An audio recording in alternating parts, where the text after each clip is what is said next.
ورسوله الكريم. أما بعد، فأعوذ بالله من الشيطان الرجيم. بسم الله الرحمن الرحيم. إن الذين قالوا ربنا الله ثم استقاموا تتنزل عليهم الملائكة ألا تخافوا ولا تحزنوا وأبشروا بالجنة التي كنتم توعدون نحن أولياؤكم في الحياة الدنيا وفي الآخرة ولكم فيها ما تشتهي أنفسكم ولكم فيها ما تدعون نزلا من غفور رحيم. وقال رسول الله صلى الله عليه وسلم: الإسلام أن تسلم وجهك لله وتشهد أن لا إله إلا الله وأن محمدا عبده ورسوله وتقيم الصلاة وتؤتي الزكاة والحج وصوم رمضان، أو كما قال النبي عليه الصلاة والسلام. আল্লাহ রাব্বুল আলামিনের কাছে হাজার কোটি শুকরিয়া যে আল্লাহ রাব্বুল আলামিন আমাদেরকে দ্বীনের নিসবতে আল্লাহ তাআলার ঘরে একত্রিত করেছেন, যে এমন জায়গায় একত্রিত করেছেন যে জায়গা দুনিয়ার মধ্যে আল্লাহ তাআলার কাছে সবচেয়ে পছন্দনীয় জায়গা, যে জায়গার মধ্যে বসে থাকলে আমি যতক্ষণ বসে থাকবো এতে কাপের নিয়তে ততক্ষণ সওয়াব হইতে থাকবে। তো এমন এক জায়গায় আল্লাহ রাব্বুল আলামিন আমাদেরকে একত্রিত করেছেন এবং এমন এক মজলিসে একত্রিত করেছেন যে মজলিসে ফেরেশতারাও এসে বসে থাকে এবং এমন সত্তার কথা শোনার জন্য একত্রিত করেছেন যেই সত্তা দুনিয়া এবং আসমানকে সৃষ্টি করেছেন, আপনি আর আমাকে সৃষ্টি করেছেন, সমস্ত মাখলুককে সৃষ্টি করেছেন, এই দুনিয়ার সমস্ত নিজামকে যিনি পরিচালনা করেন, যে ওই সত্তার কথা শোনার জন্য আমরা বসেছি। যে এক একটা কথা যখন বলা হবে, যে এক একটা কথা বলার বিনিময়ে আল্লাহ রাব্বুল আলামিন বলনেওয়ালা এবং শুননেওয়ালার জন্য এক এক বৎসর নফল ইবাদতের সওয়াব দান করবেন। যে আজকে আমরা এক এক বৎসর নফল ইবাদতের সওয়াব, এটা বলতে হয়তো কয়েক সেকেন্ড লাগছে, এটা শুনতে আমাদের কাছে তেমন একটা কিছু মনে হয় না, কিন্তু এক এক বৎসর নফল ইবাদত করা অনেক বড় একটা বিষয়। একজন মানুষ সারাদিন সে রোজা রাখছে, সারাদিন রোজা রাখার পরে তাসবিহ তাহলিল করছে, নফল নামাজ পড়ছে, সাথে কোরআন তেলাওয়াত করেছে, অন্যান্য নফল ইবাদতগুলো করেছে এবং রাতের বেলা সন্ধ্যা থেকে আবার পরদিন পর্যন্ত সুবে সাদেক পর্যন্ত এইভাবে সে নফল ইবাদতের মধ্যে লিপ্ত ছিল। যে এইভাবে একজন মানুষ এক বৎসর যদি ইবাদত করে, যে ওই ইবাদতের সমপরিমাণ সওয়াব আল্লাহ রাব্বুল আলামিন এক এক কথার বিনিময়ে দান করবেন। তো এই জন্য মেরে মুহতারাম, মজলিসের শেষ পর্যন্ত আমরা বসার চেষ্টা করি। আল্লাহ রাব্বুল আলামিন তৌফিক দান করেন। মেরে মুহতারাম, আল্লাহ রাব্বুল আলামিন আমাদেরকে ঈমান দান করেছেন, আমাদেরকে মুসলমান বানাইছেন। যে আমরা যে মুসলমান হতে পেরেছি, আমরা যে ঈমান পেয়েছি, এই ঈমানের জন্য আল্লাহ রাব্বুল আলামিনের কাছে কোনোদিন দরখাস্ত করি নাই, যে আমরা কোনোদিন এই কথা বলি নাই যে আল্লাহ তুমি আমাদেরকে ঈমানদারের কাতারে রাখো, আল্লাহ তুমি আমাদেরকে মুমিন বানাও, যে এই কথা কোনোদিন দরখাস্ত করি নাই। আল্লাহ রাব্বুল আলামিন বিনা দরখাস্তে, বিনা চাওয়াতে আল্লাহ রাব্বুল আলামিন আমাদেরকে ঈমান দান করেছেন। যে একজন মানুষ যখন মুমিন হতে পারে, চাই তার ভিতরে আমল থাকুক অথবা না থাকুক, যে ওই ব্যক্তি আল্লাহ রাব্বুল আলামিনের কাছে দুনিয়ার মধ্যে সবচেয়ে প্রিয় ব্যক্তি হয়ে থাকে।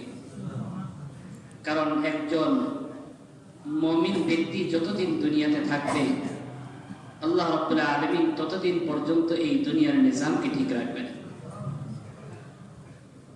লা তাকুমু الساعة حتى لا يقال في الأرض الله الله। যে ওই ব্যক্তি, ওই ইমানদার ব্যক্তি যার ভিতরে শুধু আল্লাহ আল্লাহ বলতে পারে, আল্লাহ তাআলার পরিচয়টুকু শুধু আছে, অন্য কোনো আমল করতেছে না, যে তারপর আল্লাহ রাব্বুল আলামিন তার জন্য এই দুনিয়ার নিজামকে ঠিক রাখবে। যে এমন দামি ঈমান আল্লাহ রাব্বুল আলামিন আমাদেরকে দান করেছেন, যে এই ঈমানের আলামত কি? যে আমরা যে মুমিন দাবি করতেছি, আমরা যে মুসলমান দাবি করতেছি, যে ঈমানের আলামত রয়েছে, দুইটা আলামত আছে। আল্লাহ রাসূল সাল্লাল্লাহু আলাইহি ওয়াসাল্লাম দুইটা আলামতের কথা বলেছেন হাদিসের মধ্যে। ইযা সাররাতকা হাসানাতু ওয়া সাআতকা সাইয়্যাতু ফাআনতা মুমিন। যে যখন তোমার ভিতরে দুইটা অবস্থা সৃষ্টি হবে, দুইটা আলামত তোমার ভিতরে পাওয়া যাবে, যে তখন তুমি নিজেকে বলতে পারো যে আমি একজন মুমিন। সেই দুইটা আলামত কি? ইযা সাররাতকা হাসানাতু, যখন আমি কোনো নেক আমল করব, যখন আমি নামাজ পড়ব, যখন আমি তাসবিহ তাহলিল করব, অন্যান্য ইবাদতগুলো করব, আমি যখন কাজ করব, আমি যখন অপর ভাইয়ের নিকট দাওয়াতে যাব, আমি যখন তালিমে বসবো, আমি যখন আল্লাহর রাস্তায় বের হব, যে তখন এই প্রত্যেকটা নেক আমল যখন আমি করব, যে এই নেক আমল করার পর আমার দিল প্রশান্তি পাবে। ইযা সাররাতকা হাসানাতু, যদি তোমার নেক আমলগুলো তোমাকে প্রশান্তি দেয়, তোমার অন্তরের মধ্যে শান্তি সৃষ্টি করে, আরেকটি আলামত হলো ওয়া সাআতকা সাইয়্যাতু। দ্বিতীয় আলামত হলো, আল্লাহ না করুন যদি আমার দ্বারা কোনো গুনাহ হয়ে যায়, যখন আমার মাধ্যমে কোনো নাফরমানি সৃষ্টি হবে, আল্লাহ তাআলার নাফরমানি সৃষ্টি হবে, যে তখন আমার দিলের ভিতরে ব্যথা সৃষ্টি হবে। ইযা সাররাতকা হাসানাতু ওয়া সাআতকা সাইয়্যাতু, এবং তোমার মন্দ আমলের কারণে যখন তোমার অন্তরের মধ্যে ব্যথা সৃষ্টি হবে, যে এই দুইটা অবস্থা যখন তোমার ভিতরে আসবে, ফাআনতা মুমিন। আল্লাহ রাসূল সাল্লাল্লাহু আলাইহি সাল্লাম বলেন যে তুমি মুমিন। মেরে মুহতারাম, যে আজকে আমরা ঈমান আনছি, আমরা দাবি করতেছি আমরা মুসলমান, আমরা মুমিন দাবি করতেছি, কিন্তু আমাদের ঈমান কি পরিমাণ মজবুত, আমাদের ঈমান কি পরিমাণ শক্তি রাখে, যে আজকে আমরা ঈমান আনছি, মুসলমান দাবি করতেছি, কিন্তু আমাদের এই ঈমান মসজিদ পর্যন্ত নিয়ে আসতে পারতেছে না। আমাদের এই ঈমান নামাজ পড়াইতে পারতেছে না, আমাদের এই ঈমান জবানকে ঠিক রাখতে পারতেছে না। ঈমানের দাবিও করতেছি, মিথ্যা কথা মুখ থেকে বের হইতেছে। ঈমানের দাবি করতেছি, নামাজ ছুটে যাইতেছে। ঈমানের দাবি করতেছি, গুনাহের কাজ করতেছি, যে এগুলো তো ঈমানের আলামত না। আল্লাহ রাসূল সাল্লাল্লাহু আলাইহি ওয়াসাল্লাম পরে হাদিসের মধ্যে বলছেন যে তিনটা আলামত আছে, যে আলামতগুলো ঈমানের বহির্ভূত আলামত, অর্থাৎ মুনাফিকের আলামত। আল্লাহ রাসূল সাল্লাল্লাহু আলাইহি ওয়াসাল্লাম বলেন, আয়াতুল মুনাফিক সালাস, ইযা হাদাসা কাযাবা ওয়া ইযা ওয়া'দা আখলাফা ওয়া ইযা তুমিনা খানা। যে যখন একজন মানুষের মধ্যে তিন ধরনের আলামত পাওয়া যাবে, তিন ধরনের আলামত পাওয়া যাবে, যে তখন আল্লাহ রাসূল সাল্লাল্লাহু আলাইহি ওয়াসাল্লাম বলতেছেন যে ওই ব্যক্তির মধ্যে মুনাফিকের আলামত রয়েছে।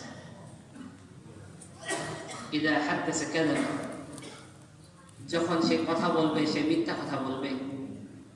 ওয়া ইযা ওয়া'দা আখলাফা, এবং যখন সে ওয়াদা করবে তখন ওই ওয়াদার খিলাফ করবে। ওয়া ইযা তুমিনা খানা, এবং যখন তার কাছে আমানত রাখা হবে তখন সে ওই আমানতের খেয়ানত করবে। যে আজকে আমরা মুমিন দাবি করতেছি, আমরা ঈমানদার দাবি করতেছি, আমরা মুসলমান দাবি করতেছি, কিন্তু বুকে হাত রেখে বলতে পারবো যে এই 3টা আলামত আমার ভিতরে নাই। আমি যখন কথা বলতেছি তখন কি সবগুলো কথা সত্য হচ্ছে কিনা? আমি যখন আমার কাছে আমানত রাখা হইতেছে তখন ওই আমানতের কতটুকু পূরণ করতেছি আর কতটুকু খেয়ানত হইতেছে? যখন আমি ওয়াদা করতেছি আমার ওয়াদা কতটুকু রক্ষা হইতেছে আর কতটুকু ভঙ্গ হইতেছে? আমি একটু নিজে চিন্তা করে দেখি। এই জন্য মেরে মোহতারাম, যে ঈমান তো আনছি আমরা, যে ঈমান কিভাবে মজবুত হয় এই জন্য আমাদের ফিকির করা দরকার। এই ঈমান কিভাবে মজবুত হয় এই জন্য ফিকির করা দরকার।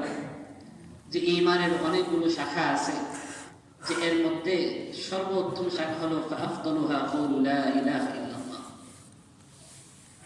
যে লা ইলাহা ইল্লাল্লাহ এই কথা শুধু বললাম, এই কথা শুধু মুখে বললাম, যে এতেই আমরা সন্তুষ্ট হয়ে গেলে চলবে না, বরং এই কথার যে মার্জা রয়েছে, লা ইলাহা ইল্লাল্লাহ দ্বারা কি বোঝানো হচ্ছে? যে আল্লাহ তাআলা ছাড়া কোনো মাবুদ নেই। যে অথচ আমরা বলতেছি যে চাকরি ছাড়া আমি খাবো কি, ব্যবসা ছাড়া আমি খাবো কি, আমার ব্যবসা বাণিজ্য না হইলে আমি চলবো কিভাবে, আমি কৃষি কাজ না করলে আমি চলবো কিভাবে, আমি এরকম ভাবে যদি অন্যান্য কাজগুলো না করি, দোকান না করি, তাহলে আমি চলবো কিভাবে? অথচ রিজিকের মালিক আল্লাহ তাআলা, অথচ রিজিকের মালিক আল্লাহ তাআলা। ইন্নাল্লাহা আলা কুল্লি শাইইন কাদির, ইন্নাল্লাহা ইয়াফআলু মা ইয়াশা। যে আল্লাহ তাআলা যখন যা ইচ্ছা তা করতে পারেন, সকল কিছুর উপর ক্ষমতা রাখেন। আমি কাজ করলেও আল্লাহ খাওয়াইতে পারেন, আমি কাজ না করলেও আল্লাহ খাওয়াইতে পারেন, আমি চেষ্টা করলেও আল্লাহ তাআলা খাওয়াইতে পারেন, আমার চেষ্টার বাহিরেও আল্লাহ রাব্বুল আলামিন আমাকে খাওয়াইতে পারেন। যে এই ঈমানের সাথে সাথে আমার এই ইয়াকিন হওয়া চাই, এই ঈমানের সাথে সাথে আমার ইয়াকিন হওয়া চাই। তো এই জন্য মেরে মুহতারাম, যে ঈমানের 3টা স্তর রয়েছে, ঈমানের 3টা স্তর রয়েছে। এক ধরনের ঈমান হলো ইয়াজিদু ওয়া লা ইয়ানকুসু, যে ঈমান শুধু বাড়ে কোনোদিন কমে না। আরেক ধরনের ঈমান হলো লা ইয়াজিদু ওয়া লা ইয়ানকুসু, এটা কোনোদিন বাড়েও না আবার কোনোদিন কমেও না। আরেক ধরনের ঈমান হলো ইয়াজিদু ওয়া ইয়ানকুসু, কখনো বেড়ে যায় আবার কখনো কমে যায়। প্রথম প্রকারের ঈমান হলো নবী এবং রাসূলদের ঈমান। নবী এবং রাসূলদের ঈমানের মধ্যে কোনোদিন কমতি হতো না, শুধু তাদের ঈমান শুধু বাড়তেই থাকতো, ইয়াজিদু ওয়া লা ইয়ানকুসু, কোনোদিন কমতো না, শুধু বাড়তেই থাকতো। বিভিন্ন নবীদেরকে আল্লাহ রাব্বুল আলামিন ঈমান দান করার পরে আল্লাহ রাব্বুল আলামিন তাদের ঈমানের উপর নিগরানি করেছেন, তাদের ঈমানের উপর নিগরানি করেছেন, ঈমানের তালকিন হইতো। তো এই জন্য নবী এবং রাসূলদের ঈমান শুধু বাড়তেই থাকতো। প্রসিদ্ধ ঘটনা হযরত মুসা আলাইহিস সালামের ঘটনা আমরা সকলেই জানি। হযরত মুসা আলাইহিস সালামকে যখন আল্লাহ রাব্বুল আলামিন বললেন যে তোমার হাতে কি, মুসা আলাইহিস সালাম উত্তরে কি বলছিলেন? ইয়া আসা, এটা আমার লাঠি। মুসা আলাইহিস সালাম যে ওই লাঠির কিছু গুণাবলী বর্ণনা করতেছিলেন, আতাওয়াক্কাউ আলাইহা ওয়া আখুশু বিহা আলা গনামি ওয়া লিয়া ফিহা মাআরিব উখরা। অনেকগুলো গুণাবলী বর্ণনা করতেছিলেন, যে এটার উপর আমি ট্যাগ দিয়ে চলি, এটা দিয়ে আমি ছাগলের পাতা পেরে দেই, আবার এটা দিয়ে আমি অন্যান্য কাজগুলো করি, মাআরিব উখরা, অন্যান্য কাজগুলো করে থাকি। লাঠির গুণাবলী মুসা আলাইহিস সালাম আল্লাহ রাব্বুল আলামিনের কাছে বলতেছেন যে এই লাঠির এতগুলো গুণাবলী রয়েছে।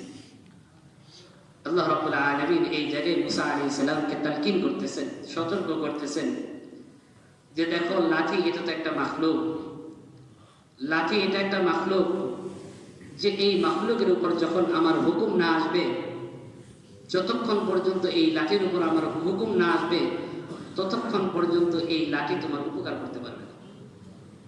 যতক্ষণ পর্যন্ত আমার হুকুম না আসবে ততক্ষণ পর্যন্ত এই লাঠি তোমার উপকার আসবে না। ঠিক তাই হয়েছে। মুসা আলাইহিস সালামকে বলছেন যে ঠিক আছে তোমার লাঠি ছেড়ে দাও, যে বস্তুর এতগুলো গুণাবলী বললে এর অনেক উপকার রয়েছে, যে আমার এই উপকারে আসে, এই উপকারে আসে, অনেক গুণাবলী তুমি বর্ণনা করলে, ঠিক আছে তুমি তোমার এই লাঠি ছেড়ে দাও, দেখে কি হয়। যখন মুসা আলাইহিস সালাম ওই লাঠিকে ছেড়ে দিলেন, যে তখন উপকারের বস্তু অপকারের বস্তুতে পরিণত হয়ে গেল। ক্ষতির বস্তিতে পরিণত হয়ে গেল। আল্লাহ রাব্বুল আলামিন মুসা আলাইহিস সালামকে এই জায়গায় তালকিন করতেছেন, সতর্ক করতেছেন যে দেখো, যে জিনিসকে তুমি উপকারের বস্তু মনে করছো, এই বস্তুর মধ্যে যদি আমার হুকুম না আসে তাহলে এই জিনিস উপকার করতে পারে না। ছেড়ে দিয়েছেন, সাপ হয়ে গেছে। মুসা আলাইহিস সালাম ভয় পেয়ে গেছেন, এত বড় সাপ। মুসা আলাইহিস সালাম সাপ দেখে ভয় পেয়ে গেছেন। আল্লাহ রাব্বুল আলামিন এই জায়গায় তালকিন করতেছেন যে দেখো, যে জিনিস তোমার ক্ষতির কারণ মনে করতেছো, যেই জিনিস তোমাকে ক্ষতি করবে এটা মনে করতেছো, যে ওই জিনিসের মধ্যেও যদি আমার হুকুম না আসে, আমার হুকুম যদি প্রয়োগ না হয়, তাহলে ওই জিনিসও তোমার ক্ষতি করতে পারবে না। মুসা আলাইহিস সালামকে বললেন, খুযহা ওয়া লা তাখাফ সানুঈদুহা সিরাতাহা। মুসা আলাইহিস সালামকে হুকুম করলেন, তুমি এটা ধরো, তুমি ভয় করো না, এটা তোমার কোনো ক্ষতি করতে পারবে না আমার হুকুম না আসলে। সানুঈদুহা সিরাতাহা আল-উলা, তুমি ধরার সাথে সাথে আমি পূর্বের আকৃতি ফিরিয়ে। যখন ধরছেন সাথে সাথে ওই ক্ষতির বস্তু সাপ, সেটা উপকারের বস্তু লাঠিতে পরিণত হয়ে গেছে, আগের বস্তুতে পরিণত হয়ে গেছে। যে এইভাবে নবী এবং রাসূলদেরকে আল্লাহ রাব্বুল আলামিন ঈমানের উপর তালকিন করতেন, সতর্ক করতেন যে তাদের এই তালকিন করার কারণে নবী এবং রাসূলদের ঈমান শুধু বাড়তো বাড়তো, আর কোনোদিন কমে নাই। শুধু তাদের ঈমান শুধু বাড়তেই ছিল, বাড়তেই ছিল। এই জন্য তারা দ্বিতীয় প্রকারের ঈমান হলো ফেরেশতাদের ঈমান, যাদের ঈমান লা ইয়াজিদু ওয়া লা ইয়ানকুসু, কোনোদিন বাড়েও না, কোনোদিন কমেও না। এর কারণ হলো যে ফেরেশতারা, আল্লাহ রাব্বুল আলামিন ফেরেশতাদেরকে যে কাজের জন্য নিযুক্ত করেছেন, কাউকে রুকুর জন্য নিযুক্ত করেছেন, কাউকে সিজদা অবস্থায় নিযুক্ত করেছেন, কাউকে এরকম কিয়াম অবস্থায় নিযুক্ত করেছেন, কাউকে জান্নাতের জন্য নিযুক্ত করেছেন, কাউকে জাহান্নামের জন্য নির্ধারণ করেছেন। যে এইভাবে প্রত্যেকটা ফেরেশতাকে যে যে কাজের জন্য নিযুক্ত করেছেন, যে ওই অবস্থায় আল্লাহ তাআলার হুকুম আসা পর্যন্ত ওইখান থেকে একচুলও তারা নজর করে। আল্লাহ তাআলার হুকুমকে তারা 100% তারা পালন করতেছে, যার কারণে তারা এদিক সেদিক হয় না। যে জিনিস তারা একদম জন্ম থেকে দেখতেছে, যে ওই জিনিসটাই দেখতেছে, আর বিপরীত কোনো কিছু দেখতে পারে। তো এই জন্য তাদের ঈমান কখনো বাড়েও না, কোনোদিন কমেও না। তাদের অন্য কোনো মেহনত হয় না, যে কাজের জন্য নির্ধারণ করা হয়েছে শুধু ওই কাজটাই করে। এই জন্য শুধু ওই বিষয়ে তার জানা থাকে, ওই বিষয়ে তার ঈমান লা ইয়াজিদু ওয়া লা ইয়ানকুসু। এই জন্য ফেরেশতাদের ঈমান বাড়েও না, কমেও না। তৃতীয় শ্রেণীর ঈমান হলো জিন এবং মানব জাতির ঈমান, জিন এবং ইনসানের ঈমান। যে জিন এবং ইনসানের ঈমান কেমন ঈমান? ইয়াজিদু ওয়া ইয়ানকুসু, কখনো কখনো বেড়ে যায় এবং কখনো কখনো কমে যায়।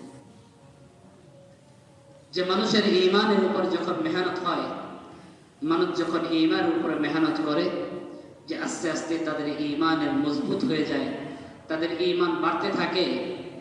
আবার যখন মেহনত ছেড়ে দেয়, তখন ঈমান কমতে থাকে।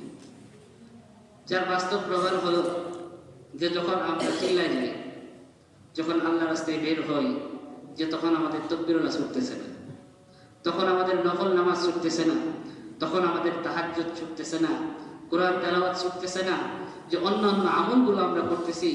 কিন্তু যখন আমরা বাসায় চলে আসতেছি, ঈমানের উপরে মেহনত কমে যাইতেছে, যে তখন আস্তে আস্তে আমার তাকবীরুল্লাহ ছুটে যাইতেছে, তখন আমার নামাজ ছুটে যাইতেছে, তখন আমার তাসবিহ তাহলিল ছুটে যাইতেছে, অন্যান্য নফল ইবাদতগুলো ছুটে যাইতেছে। তো এই জন্য ঈমানের উপর যখন মেহনত হবে, যে তখন ঈমান শক্তিশালী হইতে থাকবে, ওই ঈমান বাড়তে থাকবে। আর যখন মেহনত ছেড়ে দিব, যে তখন আস্তে আস্তে আমার ঈমান কমতে থাকবে। যে মানুষের ঈমান যে কমতে কমতে এমন অবস্থা হয়ে যায়, মাআযাল্লাহ, আল্লাহ তাআলা মাফ করুন, যে মানুষের ঈমান কমতে কমতে একেবারে নাই ঈমান হয়ে যায়, ঈমান হারাসে মৃত্যুবরণ করে। যে এই জন্য ঈমান উপরে মেহনত করা চাই। হযরত সাহাবায়ে কিরাম রাদিয়াল্লাহু আজমাইন তাদের পুরা জিন্দেগীর মধ্যে তারা ঈমান উপরে মেহনত করেছেন, তাদের ঈমান বাড়ানোর জন্য মেহনত করেছেন। পুরা জিন্দেগীটা এরকম ঈমানের উপর ছেড়ে দিয়েছেন, যে ঈমানের মেহনতের উপর ছেড়ে দিয়েছেন, যে ঈমানের মেহনত তারা করেছেন। হযরত আবু বকর সিদ্দিক রাদিয়াল্লাহু তাআলা এর প্রসিদ্ধ ঘটনা। হযরত আবু বকর সিদ্দিক রাদিয়াল্লাহু তাআলা একবার এক মজলিসে বসা ছিলেন। হযরত জিবরাইল আলাইহিস সালাম আমরা জানি হযরত জিবরাইল আলাইহিস সালাম কত বড় ফেরেশতা ছিলেন, অনেক বড় ফেরেশতা ছিলেন, যার 600 পাখা ছিল। একটা পাখা যদি তিনি সামান্য পরিমাণ নড়াচড়া করতেন, আসমান জমিন ঘুরে আসতে পারতেন, মুহূর্তের মধ্যে ঘুরে আসতে পারতেন। যে এমন বড় এক ফেরেশতা যে উনি একবার আল্লাহ তাআলার কাছে জিজ্ঞাসা করছেন যে আল্লাহ তোমার জান্নাত দেখতে চাই। আল্লাহ তাআলা অনুমতি দিয়েছেন যে ঠিক আছে আমার জান্নাত দেখে আসো। তখন জিবরাইল আলাইহিস সালাম তিনি এরকম জান্নাতের এক প্রান্ত থেকে আরেক প্রান্ত উড়াল দিয়েছেন যে তিনি পুরা জান্নাত এরকম দেখে আসবেন। উঠতেছিলেন, এক পর্যায়ে এরকম ভাবে 600 পাখা একসাথে ব্যবহার করছেন, 600 পাখা একসাথে ব্যবহার করছেন যে তারপর এক পর্যায়ে ক্লান্ত হয়ে গেছেন। ক্লান্ত হয়ে আল্লাহ রাব্বুল আলামিনের কাছে জিজ্ঞাসা করতেছেন যে আল্লাহ তোমার জান্নাত কত বড় বানাইছো যে আমি এক প্রান্ত থেকে আরেক প্রান্ত যেতে পারতেছি না। আল্লাহ রাব্বুল আলামিন বলছেন যে দেখো তুমি যে এত উড়াউড়ি করলে, এত পরিশ্রম করলে যে তুমি আমার জান্নাতের একটা পিলার থেকে আরেকটা পিলার পর্যন্ত যেতে পারছো। যে এত বড় জান্নাত বানাইছেন। যে এই কথা বলার উদ্দেশ্য হলো সামনের বিষয়টা বোঝানোর জন্য যে হযরত আবু বকর সিদ্দিক রাদিয়াল্লাহু তাআলা এক মজলিসে বসা। হযরত আবু বকর সিদ্দিক রাদিয়াল্লাহু তাআলা একবার বসা ছিলেন মজলিসে, জিবরাইল আলাইহিস সালাম আসলেন, মানুষের বেশে আসছেন, সাধারণ বেশে আসছেন। আসার পর হযরত আবু বকর সিদ্দিক রাদিয়াল্লাহু তাআলা কে জিজ্ঞাসা করতেছেন যে আবু বকর আচ্ছা বলেন তো দেখি এই মুহূর্তে জিবরাইল কোথায় আছে? হযরত আবু বকর সিদ্দিক রাদিয়াল্লাহু তাআলা জিজ্ঞাসা করতেছেন। হযরত আবু বকর সিদ্দিক রাদিয়াল্লাহু তাআলা চোখটা বন্ধ করছেন। দেখেন একজন মানুষের যখন ঈমানের উপরে মেহনত করে যে ওই মানুষের ঈমানের শক্তি কত বেশি হয়ে যায়, ওই মানুষের ঈমানের বল কত বেশি হয়ে যায় যে এই ঘটনা থেকেই বোঝা যায়। হযরত আবু বকর সিদ্দিক রাদিয়াল্লাহু তাআলা চোখটা বন্ধ করছেন। চোখ বন্ধ করার পর অল্প সময় চোখ বন্ধ করে এরকম চোখ খুলছেন। চোখ খোলার পরে বলতেছেন যে ভাই আমি তো সমস্ত জায়গায় খুঁজে আসলাম, জান্নাতের প্রত্যেকটা কোনায় কোনায় দেখে আসলাম, জাহান্নামের প্রত্যেকটা কোনায় কোনায় দেখে আসলাম, আরশে আজিমের চতুর্পাশে দেখে আসলাম, সমস্ত জায়গায় জমিন আসমান সমস্ত জায়গায় দেখে আসলাম, কিন্তু কোন জায়গায় জিবরাইলের খোঁজ পাইলাম না। আমার মন সাক্ষী দেয় তুমি জিবরাইল। মেয়ে মুহতারাম, হযরত আবু বকর সিদ্দিক রাদিয়াল্লাহু তাআলা কোনো ফেরেশতাও ছিলেন না। হযরত আবু বকর সিদ্দিক রাদিয়াল্লাহু তাআলা কোনো নবীও ছিলেন না। হযরত আবু বকর সিদ্দিক রাদিয়াল্লাহু তাআলা কোনো রাসূলও ছিলেন না, বরং একজন আল্লাহর রাসূলের সাহাবী ছিলেন, আমাদের মতো মানুষ ছিলেন। তিনি কোনো ফেরেশতা ছিলেন না। যে ঈমানের উপরে মেহনত করছেন, যে ঈমানের উপরে মেহনত করার কারণে তার ঈমান কত মজবুত হয়ে গেছে। কোন সাহাবীর ঘরের মধ্যে খাবার নাই, খাবারের ব্যবস্থা নাই, যে ওই সাহাবী এরকম ঈমান, তার ঈমানের মজবুত কত বেশি ছিল। নামাজ পড়ে দোয়া করছেন যে আল্লাহ খাবারের ব্যবস্থা করে দাও। যে এরকম চাটকে ঘুরতেছে আর এরকম আটা বের হইতেছে, যে এত পরিমাণ খাবারের ব্যবস্থা হয়েছে যে ওই চাটকে যদি তিনি না উঠাইতেন, যদি না দেখতেন কোত্থেকে আটা বের হইতেছে, তাহলে কিয়ামত পর্যন্ত ওই চাটকে ঘুরতে থাকতো আর এরকম আটা বের হইতে থাকতো। 2 রাকাত নামাজের যে তাদের ঈমানের সাথে ইয়াকিনের সাথে 2 রাকাত নামাজ পড়েছেন, যে আল্লাহ রাব্বুল আলামিন কিয়ামত পর্যন্ত খাবারের ব্যবস্থা করে দিয়েছেন। এরকম ভাবে অনেক ঘটনা রয়েছে। হযরত সাহাবায়ে কিরাম রাদিয়াল্লাহু আজমাইন, কোন সাহাবীর সন্তান মারা গিয়েছে, যে সে এরকম দোয়া করছেন যে আল্লাহ আমার সন্তানকে জীবিত করে দেন। আল্লাহ রাব্বুল আলামিন সন্তানকে জীবিত করে দিয়েছেন।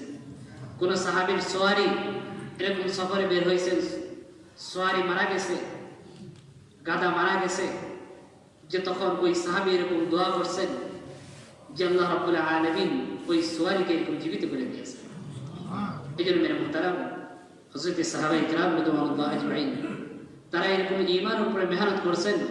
তো এই জন্য তাদের ঈমান শুধু বাড়তেছিল।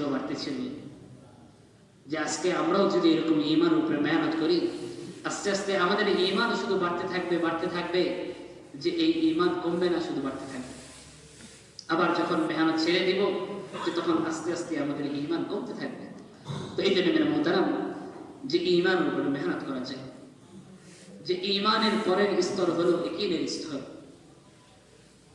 যে আমরা সহজে বুঝতে পারি যে একজন মানুষ, উদাহরণস্বরূপ একজন মানুষ এরকম মেহরাব থেকে এরকম এলান করল যে আজকে যারা এশার নামাজে এরকম উপস্থিত হবে প্রত্যেককে 500 করে টাকা দেওয়া হবে। এলান করা হলো, মসজিদ থেকে এলান করা হলো যে এখানে দুই ধরনের মানুষ হবে। এক শ্রেণীর মানুষ হবে যারা মনে মনে ভাববে যে যেহেতু এলান হইছে, দিলে দিতেও পারে, নাও দিতে পারে, দুইটার সম্ভাবনা আছে। এই হলে এক শ্রেণীর মানুষ, যাদের বিশ্বাস এটা হবে। আরেক শ্রেণীর মানুষ হবে যে যেহেতু মসজিদ থেকে এলান হয়েছে তো অবশ্যই দিবে, এবং তারা যদি এই ধারণা করে মসজিদের মধ্যে চলে আসে যে অবশ্যই দিবে, ওই হিসেবে তারা চলে আসলো, মসজিদের মধ্যে চলে আসলো। আর বাস্তবিক পক্ষেই এশার পরে এরকম সবাইকে 500 টাকা করে দেওয়া হলো, যে তাহলে যে ব্যক্তি বিশ্বাস করে মসজিদে আসলো ওই ব্যক্তি উপকার হইল না, ওই ব্যক্তি লাভবান হয়ে গেল।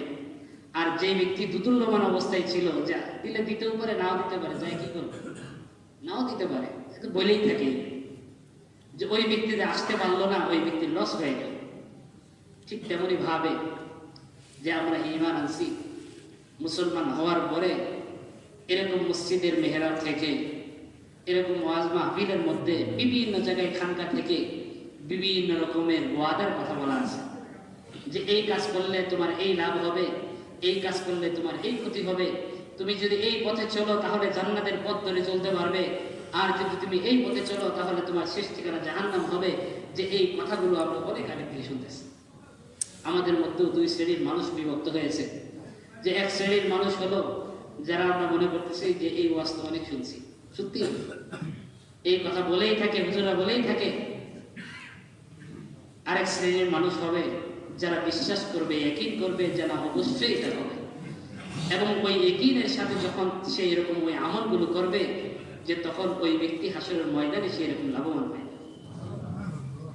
যে শ্রেণীর মানুষ তারা চিন্তা করছে যে আমার এই ঘোষণা অনুযায়ী আমার লাভ হইতেও পারে, নাও হইতে পারে, যে ওই শ্রেণীর মানুষগুলো এরকম হাসরের ময়দানে আফসোস করতে থাকবে। হাসরের ময়দানে এরকম আফসোস করে বলতে থাকবে, ইয়া লাইতানি লাম আত্তাখিজ ফুলানান খলিলা, হায় যদি আমি দুনিয়ার মধ্যে অমুক ব্যক্তিকে যদি বন্ধু না বানাইতাম, অমুক ব্যক্তির সাথে যদি আমার সম্পর্ক না হইতো, অমুকের সাথে যদি আমি না চলতাম, যে তাহলে তো আমি হেদায়েত পেয়ে যেতাম, তাহলে তো আমি বুঝতে পারতাম, তাহলে তো আমি জানতে পারতাম।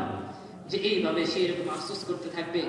আর এরকম আফসোস করে তখন কোনো লাভ হবে, তখন সে যতই আফসোস করে কোনো লাভ হবে না। আর যে ব্যক্তি বিশ্বাস করতে পারবে, যার ভিতরে ঈমানের সাথে সাথে ইয়াকিন চলে আসবে, এই ইয়াকিনটুকু চলে আসবে যে অবশ্যই আল্লাহ রাব্বুল আলামিন ওয়াদা করেছেন, অবশ্যই দিবেন, যে ওই ব্যক্তি ওই দিন এরকম লাভবান হয়ে যাবে। হযরত সাহাবায়ে কেরাম রাদিয়াল্লাহু আজমাইন তারা এরকম ঈমানের সাথে সাথে তাদের ইয়াকিন হাসিল হয়েছিল। আল্লাহ রাসূল সাল্লাল্লাহু আলাইহি ওয়াসাল্লাম কোন এক কথা বলেছেন, আর এটা তারা বিশ্বাস করবে না, এটা কোনোদিন হতেই পারে না, এটা কোনোদিন হতেই পারে না। হযরত আবু বকর সিদ্দিক রাদিয়াল্লাহু তাআলা আনহু তিনি একবার কোন জায়গায় যাইতেছিলেন, আবু জেহেলের সাথে দেখা। আবু জেহেল বলতেছে, দেখো যে তুমি যাকে বন্ধু মনে করো, তুমি যাকে অনুসরণ করো, নাউজুবিল্লাহ তোমার বন্ধু তো পাগল হয়ে গেছে।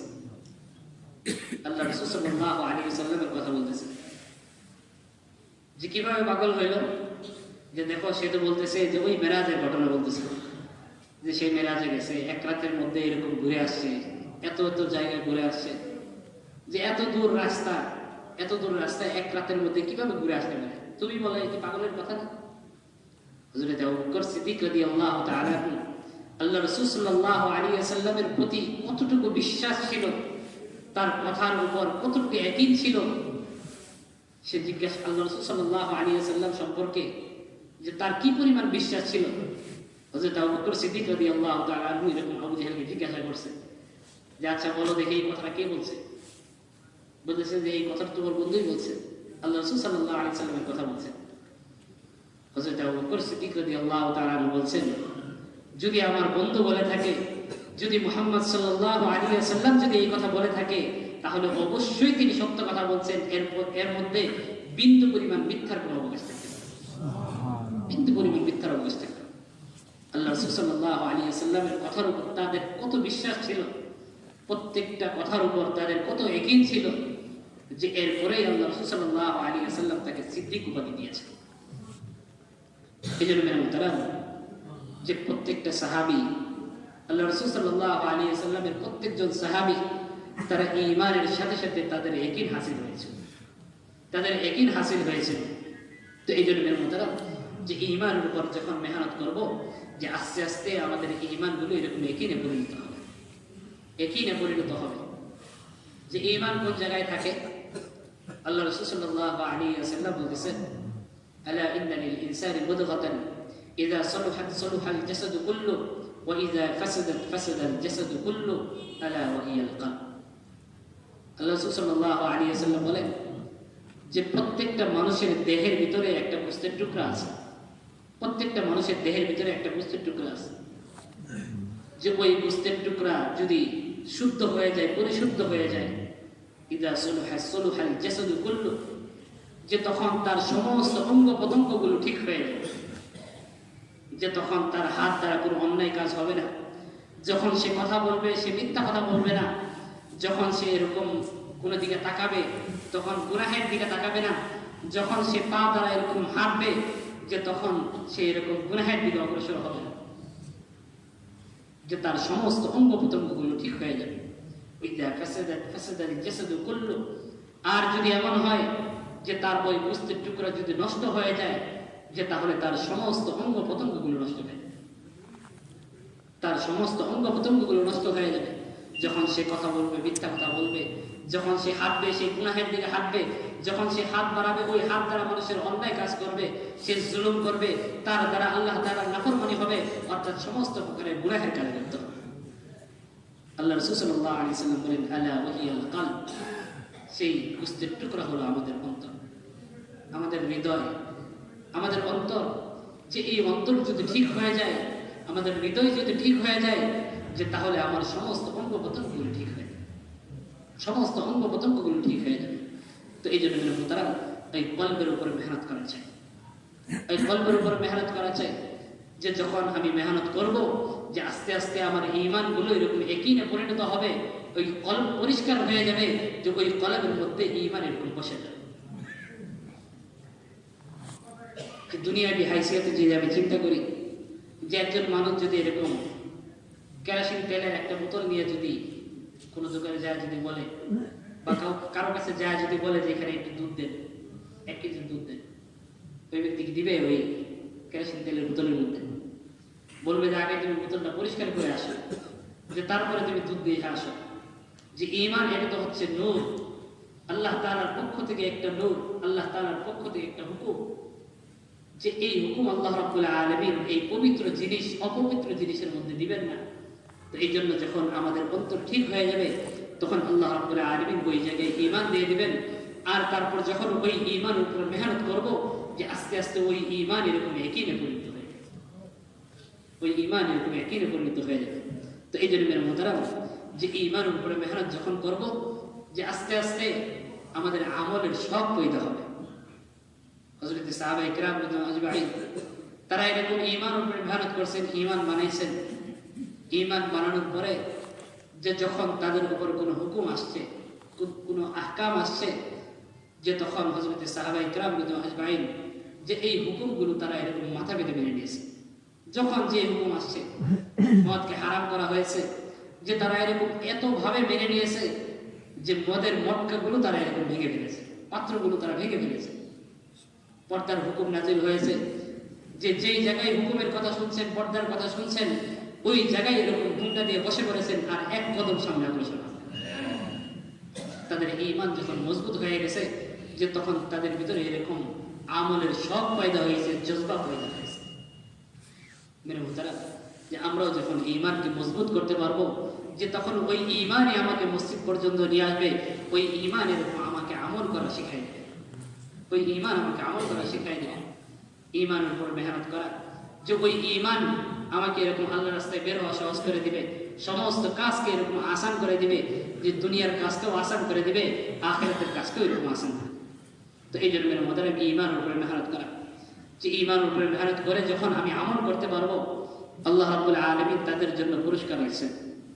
কোরআনে পাকের মধ্যে আল্লাহ রাব্বুল আলামিন বলেন, ইন্নাল্লাযীনা ক্বালু রাব্বুনাল্লাহ, যারা এই কথা বলে যে আমার রব আল্লাহ, আল্লাহ আমাকে খাওয়াইতেছেন, আল্লাহ আমাকে পালতেছেন, আল্লাহ সমস্ত কিছুর উপর ক্ষমতাবান, যা কিছু হইতেছে সমস্ত কিছু আল্লাহ তাআলার পক্ষ থেকে হইতেছে, আল্লাহ তাআলার হুকুম ছাড়া কোনো কিছু হতে পারে না, যে এই ইয়াকিন যার ভিতরে হয়েছে। ইন্নাল্লাযীনা ক্বালু রাব্বুনাল্লাহ, যারা এই কথা বলে যে আমার রব আল্লাহ, সুম্মা ইসতাকামু, যে শুধু এই কথা বলে চুপ থাকে না, এমন না যে তারা মানে চুপ ছিল, ঈমান আনছে তো শেষ, আর কোনো মেহনত নেই, আমলের কোনো দরকার নেই, এরকম। বরং ঈমান আনার পর সুম্মা ইসতাকামু, এই কথার উপর অবিচল ছিল, মৃত্যুর আগ পর্যন্ত এই কথার উপর অবিচল ছিল। যেমন না যে আমি বললাম যে আমার চাকরি থেকে কোনো কিছু হয় না, আমার ব্যবসা থেকে কোনো কিছু হইতেছে না, আমার কৃষিকাজ থেকে কোনো কিছু হইতেছে না, যা কিছু হইতেছে আল্লাহ রাব্বুল আলামিনের হুকুমে হইতেছে, যে এই কথা আমি বললাম কিন্তু আমি কাজ করলাম আরেকটা, আমি কাজ করলাম আরেকটা, এরকম না। বরং সুম্মা ইসতাকামু, আমার কথার উপর অবিচল থাকা। কতদিন পর্যন্ত অবিচল থাকা? হাত্তাল মাউত, একেবারে মৃত্যুর আগ পর্যন্ত। সুম্মা ইসতাকামু, যখন আমার এই অবস্থায় আমার জিন্দেগি পার হইতে থাকবে, তখন আল্লাহ রাব্বুল আলামিন তাতানাজ্জালু আলাইহিমুল মালায়েকা, আল্লাহ রাব্বুল আলামিন ওই বান্দার জন্য এরকম ফেরেশতা পাঠাবেন। ওই ব্যক্তির এখনো মৃত্যু হয় নাই, মৃত্যু এখনো হয় নাই, দুনিয়াতে আছে, মুমূর্ষু অবস্থায় আছে, যে ওই সময়ের মধ্যে আল্লাহ রাব্বুল আলামিন তাতানাজ্জালু আলাইহিমুল মালায়েকা, ফেরেশতার একটা জামাতকে পাঠাবেন। সুবহানাল্লাহ, ফেরেশতার জামাত আসবে, তার ঘর থেকে এরকম ইস্তেকবালের জন্য দুই সারি হয়ে এরকম দাঁড়ায় যাবে, জান্নাত থেকে এরকম বিভিন্ন রকমের খুশবু নিয়ে আসবে, তাকে এরকম ইস্তেকবাল জানানোর জন্য এরকম তার বাড়িতে তাতানাজ্জালু আলাইহিমুল মালায়েকা, এসে ওই ফেরেশতারা এরকম তাকে সুসংবাদ দিতে থাকবে, সান্ত্বনা দিতে থাকবে, আল্লা তাখাফু ওয়া লা তাহজান ওয়া আবশিরু বিল জান্নাতি আল্লাতী কুনতুম তুআদুন নাহনু আউলিয়াউকুম ফিল হায়াতিদ দুনিয়া ওয়া ফিল আখিরাহ ওয়া লাকুম ফীহা মা তাশতাহি আনফুসুকুম ওয়া লাকুম ফীহা মা তাদউন। ফেরেশতারা এরকম সুসংবাদ দিতে থাকবে যে দেখো, যে মৃত্যুর সময় তোমরা তো অনেক শুনছো যে মৃত্যুর সময় অনেক কষ্ট হয়, অনেক সমস্যা হয়, যে তোমরা ঈমান আনছো, ঈমানের উপর অবিচল ছিলে তুমি, এই জন্য আল্লাহ রাব্বুল আলামিন আমাদেরকে তোমাকে সুসংবাদ দেওয়ার জন্য, সান্ত্বনা দেওয়ার জন্য পাঠাইছেন। ফেরেশতারা এসে বলবে আল্লাহ তাখাফু, তুমি মৃত্যুর কোনো ভয় করো না, তোমার কোনো ভয় নাই। আল্লাহ তাখাফু ওয়া লা তাহজান, তুমি মৃত্যুর ব্যাপারে কোনো পেরেশানি হয় না, তুমি কোনো টেনশন করো না, কোনো চিন্তা করো না। আল্লাহ তাখাফু ওয়া লা তাহজান ওয়া আবশিরু বিল জান্নাতি আল্লাতী কুনতুম তুআদুন, এবং ওই ব্যক্তিকে এরকম জান্নাতের সুসংবাদ দিবে। কেমন জান্নাতের সুসংবাদ? যে জান্নাতের ওয়াদা আল্লাহ রাব্বুল আলামিন করেছেন। ওই জান্নাতের ওয়াদা আল্লাহ রাব্বুল আলামিন উপরে আয়াতের মধ্যে বলছেন, ইন্নাল্লাযীনা আমানু ওয়া আমিলুস সালিহাত, যারা ঈমান আনছে এবং নেক আমল করছে, কানাত লাহুম জান্নাতুল ফিরদাউসি নুজুলা, আল্লাহ রাব্বুল আলামিন তাদের জন্য জান্নাতুল ফিরদাউসের ওয়াদা করেছেন। যে ওই জান্নাতুল ফিরদাউস, এই ওয়াদাকৃত জান্নাতের কথা ওই মৃত্যুর সময় স্মরণ করায় দিবে। ওয়া আবশিরু বিল জান্নাতি আল্লাতী কুনতুম তুআদুন, তুমি ওই জান্নাতের সুসংবাদ গ্রহণ করো, যে জান্নাতের ওয়াদা আল্লাহ রাব্বুল আলামিন তোমার জন্য করেছেন। নাহনু আউলিয়াউকুম ফিল হায়াতিদ দুনিয়া ওয়া ফিল আখিরাহ, আর এরকম বলতে থাকবে যে দেখো, দুনিয়ার মধ্যে আমরা তোমার বন্ধু ছিলাম, যে আখিরাতের জিন্দেগীর মধ্যে আমরা তোমার বন্ধুই থাকব। দুনিয়ার মধ্যে কেমন বন্ধু ছিলাম? যে দুনিয়ার মধ্যে তোমার কোনো কষ্ট হইলে আমরা এটাকে কষ্ট দিতে দেই নেই। অনেক সময় এমন হয় যে মানুষ একটুর কারণে এরকম চোখটা বেঁচে যায়, একটুর কারণে পাটা ভেঙে গেল না, একটুর কারণে মাথার উপর কোনো কিছু পড়লো না, আমরা তো মনে করি যে আমি অনেক বড় বুদ্ধিমান সরে দাঁড়াইছিলাম, এই জন্য করে আমি একটু মাথাটা সরাই ফেলছি, এই জন্য আমার চোখটা বেঁচে গেল। মেরে মুহতারাম, আল্লাহ রাব্বুল আলামিন প্রত্যেকটা মানুষকে হেফাজতের জন্য ফেরেশতা নিযুক্ত করেছেন। প্রত্যেকটা মানুষকে হেফাজতের জন্য আল্লাহ রাব্বুল আলামিন ফেরেশতা নিযুক্ত করেছেন, যে ওই ফেরেশতারা এরকম ওই মানুষকে হেফাজত করে, যে ওই কথাটাই ফেরেশতারা এসে বলবে নাহনু আউলিয়াউকুম বিল হায়াতিদ দুনিয়া, যে দুনিয়ার মধ্যে আমরা তোমার বন্ধু ছিলাম, কোনো কষ্টদায়ক জিনিস তোমাকে কষ্ট দিতে চাইলে আমরা ওটাকে ফিরাই দিচ্ছি, আমরা ওটা থেকে তোমাদেরকে বিরত রাখছি।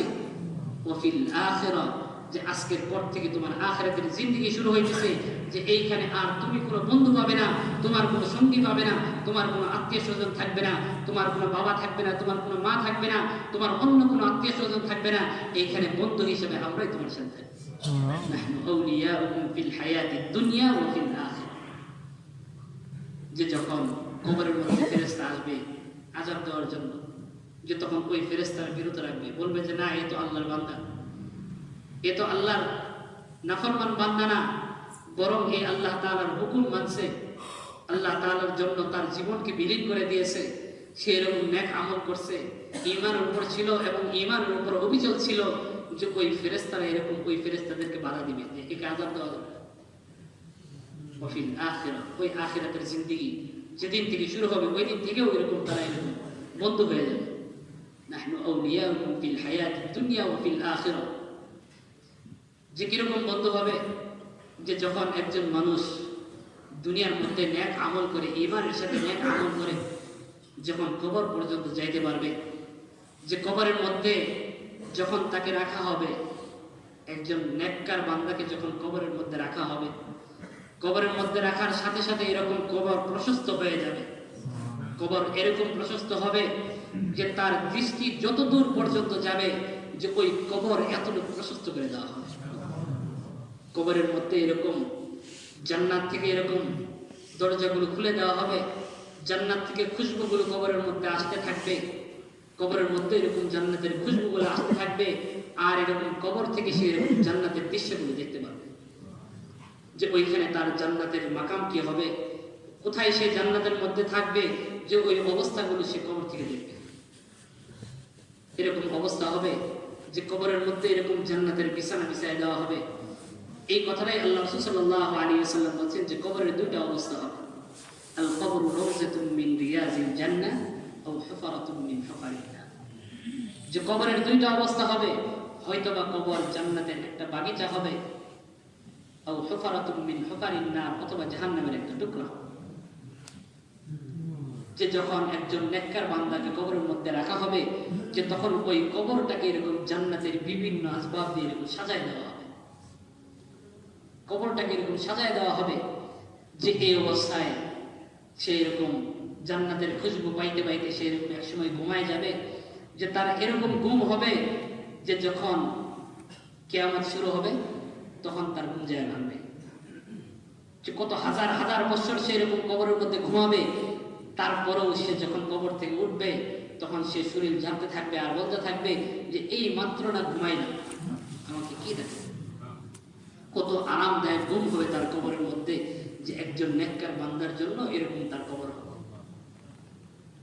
এরকম তার কবর হবে। আর যখন নেককার বান্দা না হবে, যদি এমন হয় যে ঈমান আনছে কিন্তু ঈমানের উপর ইস্তিকামা ছিল না, ঈমান আনছি কিন্তু ঈমানের উপর আমল করতে পারি নাই, যা শুনছি তার উপর আমল করতে পারি নাই, আল্লাহ তাআলার হুকুম মানতে পারি নাই, তাহলে অবস্থা কেমন হবে? তাহলে একজন বদকারের জান যে কবজ হবে, রাসূল আকরাম সাল্লাল্লাহু আলাইহি ওয়াসাল্লামের হাদিসের মধ্যে দুই ধরনের রওয়ায়াত পাওয়া যায়। এক ধরনের রওয়ায়াত হলো যে একজন বদকার মানুষের যখন জানকে কবজ করা হবে, যে তখন তার কি পরিমাণ কষ্ট হবে, যে একজন মানুষের শরীরের প্রত্যেকটা রগে এবং শিরার মধ্যে যদি কাঁটাযুক্ত গাছ এরকম ঢুকায় দেওয়া হয় এবং ওই গাছকে যদি সজোরে এরকম টান দিয়ে বের করা হয়, যে তাহলে ওই ব্যক্তিটার যে পরিমাণ কষ্ট হবে, যে একজন বদকার বান্দার যখন জানকে কবজ করা হবে, যে তখন তার থেকে আর বেশি পরিমাণ কষ্ট হবে। অপরের রাওয়ায়াতে পাওয়া যায় যে একটা ছাগলকে যদি জবাই করা হয় নাই, যে তাকে যদি এরকম চামড়া জীবিত অবস্থায় চামড়া যদি এরকম টেনে খসে ফেলা হয়, তাহলে ওই প্রাণীটার যেই পরিমাণ কষ্ট হবে, যে একজন বদকার বান্দার যখন রূহকে কবজ করা হবে, যে তখন তার অবস্থা এর থেকে আর বেশি ভয়াবহ। যে একজন বদকার বান্দার অবস্থা তো এমন হবে যে যখন তাকে এরকম কবরের মধ্যে রাখা হবে, কবরের মধ্যে রাখার সাথে সাথে কবর এরকম চিৎকার দিয়ে বলতে থাকবে যে দেখ, দুনিয়ার মধ্যে যত মানুষ চলাফেরা করত, যে এর মধ্যে সবচেয়ে নিকৃষ্টতম মানুষ তুই ছিলি, আর সবচেয়ে অপছন্দনীয় মানুষ তুই ছিলি। যে আজকে যেহেতু তুই আমার কাছে আসছিস, আজকে তুই আমার দুর্ব্যবহারগুলো দেখতে পাবি। আল্লাহ রাসূল সাল্লাল্লাহু আলাইহি ওয়াসাল্লাম যে বোঝানোর জন্য তিনি এরকম নিজের আঙ্গুল মোবারক ইশারা দিয়ে বুঝাইছেন যে কবর এমন ভাবে সংকীর্ণ হয়ে যাবে, কবর এরকম ভাবে তাকে এরকম চাপ দিতে থাকবে যে এক পর্যায়ে তার পাঁজরের হাড়গুলো একটার মধ্যে আরেকটা এরকম ঢুকে যাবে। যে এত সংকীর্ণ হয়ে যাবে কবর, যে তার কবরের মধ্যে এরকম আগুন জ্বালায় দেওয়া হবে, তার কবরের মধ্যে এরকম সাপ নিযুক্ত করে দেওয়া হবে। যে কিরকম সাপ নিযুক্ত করা হবে? একজন মানুষ সে ঈমান আনছে কিন্তু সে নামাজ পড়ে নাই, একজন মানুষ ঈমান আনছে আল্লাহর হুকুম মানে নাই, একজন মানুষ সে এরকম ঈমান আনছে কিন্তু ঈমান অনুযায়ী সে আমল করে নাই। যে ওই ব্যক্তির জন্য কিরকম শাস্তি দেওয়া হবে? যে এমন এক সাপ নিযুক্ত করে দেওয়া হবে, যে সাপ এত লম্বা হবে যে 1 মাস যদি এরকম দৌড়ানো যায় যে তারপরও ওই সাপের শেষ পাওয়া যাবে, এত লম্বা এক সাপ হবে। কেমন বিষাক্ত সাপ হবে যে যখন একবার সুবল দিবে তাকে 70 হাত মাটির নিচে চলে যাবে, আবার তাকে এরকম টেনে এরকম উপরের দিকে উঠানো হবে, আবার এরকম সুবল মারবে, আবার সে এরকম 70 হাত মাটির নিচে চলে যাবে। এইভাবে ফজর থেকে জোহর পর্যন্ত, জোহরের নামাজ কাজা করার কারণে জোহর থেকে আসর পর্যন্ত, আবার আসর নামাজ কাজা করার কারণে আসর থেকে মাগরিব, মাগরিব থেকে এশা, আবার এশার নামাজ কাজা করার কারণে যে এশা থেকে ফজর পর্যন্ত, এইভাবে ধারাবাহিকভাবে তাকে এরকম দূষণ করতে থাকে। যে এটা তার জন্য জাহান্নামের আযাব না, এটা হলো প্রাথমিক আযাব, এটা হলো কবরের আযাব। আও হুফরাতুম মিন হুফারিন নার, এটা হলো তার প্রাথমিক আযাব। যে এটা জাহান্নামের আযাব না, জাহান্নামের আযাব এর থেকে আরো ভয়াবহ। কবরের মধ্যেই এই পরিমাণ তাকে শাস্তি দেওয়া হবে যে যখন সে আস্তে আস্তে যখন এরকম হাসরের ময়দানে উঠবে, হাসরের ময়দানে যখন উঠবে, যে হাসরের ময়দানে ওঠার পর অবস্থা আরো বেশি ভয়াবহ হয়ে যাবে। যখন সে দেখতে পারবে যে তার কোনো নেক আমল নাই, তার শুধু বদ আমল আর বদ আমল। যখন সে দুনিয়ার মধ্যে চলছে, সে শুধু আল্লাহ তাআলার নাফরমানি শুধু করছে, আল্লাহ তাআলার এরকম যে হুকুমগুলো দিয়েছে ওই হুকুমগুলোর অমান্য করেছে। যে যখন হাসরের ময়দান যখন কায়েম হবে, হাসরের ময়দানে সে এরকম পেরেশান হয়ে সামনের দিকে দৌড়াইতে থাকবে আর বলতে থাকবে ইয়া নাফসি ইয়া নাফসি, হায় আজকে আমার কি হবে, আমার কি হবে। যে এই অবস্থা করে সে এরকম সামনের দিকে দৌড়াইতে থাকবে, সামনের দিকে দৌড়াইতে থাকবে। কখনো বাবার সাথে দেখা হবে, কখনো মার সাথে দেখা হবে, কখনো ভাইয়ের সাথে দেখা হবে, কখনো বন্ধুর সাথে দেখা হবে। তারা এরকম বলবে একটু দাঁড়াও, কোথায় যাচ্ছ? আমি তো তোমার বাবা। বলবে আমি তো তোমার মা, আমি তো তোমার বন্ধু, আমি তো তোমার ভাই। সে বলবে আমার কোনো বাবাও ছিল না, আমার কোনো মাও ছিল না। সে চিনতে পারবে, চিনার পরে সে না চিনার ভান করবে, বন্ধুকে না চিনার ভান করবে, নিজের আপন সন্তানকে না চিনার ভান করবে। যে মা আমাকে এত কষ্ট করে লালন পালন করছে, ওই মা সন্তানকে ভুলে যাবে। হাসরের ময়দান এত ভয়াবহ হয়ে যাবে যে মা সন্তানকে ভুলে যাবে, সন্তান মাকে ভুলে যাবে, বাবা সন্তানকে ভুলে যাবে, বাবাও সন্তানকে ভুলে যাবে। যে এই অবস্থাটা মনে হয় আমাদের বুঝে আসে না। যে এই অবস্থাটা বোঝানোর জন্য আল্লাহ রাব্বুল আলামিন আমাদের মাঝে করুণা দিয়েছে। যে করোনার সময় একটা অবস্থা এমন হয়েছিল, যে একটা সময় এমন অবস্থা হয়েছিল যে বাবার জন্য সন্তান কতটুকু পেরেশান থাকে, যে বাবা যেন কষ্ট না পায়। যে তারপর বাবার মৃত্যু হয়েছে, সে জানছে, জানার পরও সে বলতেছে আপনারা দাফন করে দেন। বাবার শেষ দেখাটা পর্যন্ত সে দেখতে যায় নাই। মাকে জানছে যে মার মৃত্যু হয়েছে হাসপাতালে, সে মাকে দেখতে যায় নাই। নিজের আপন ভাই, সে জানছে যে তার ভাইয়ের মৃত্যু হয়েছে, কিন্তু সে কোনোদিন দেখতে যায় নাই। এটা বাস্তব হয়েছে, আমাদের দেশে হয়েছে। যে দুনিয়ার মধ্যেই যদি একটু সামান্য পেরেশানির কারণে কি হবে, একটু রোগ হতে পারে, নাও হতে পারে, আল্লাহর হুকুম হলে হতে পারে, নাও হতে পারে। যে এটা জানার পরেও আমি তার কাছেও যাইতেছি না, তাকে শেষ দেখানো পর্যন্ত আমি দেখতে যাইতেছি না। কিন্তু হাসরের ময়দান এত ভয়াবহ হবে যে ওই সময় একজন মানুষ আরেকজন মানুষ কিভাবে হতে পারে। একজন মানুষ আরেকজন মানুষ কিভাবে মনে রাখবে?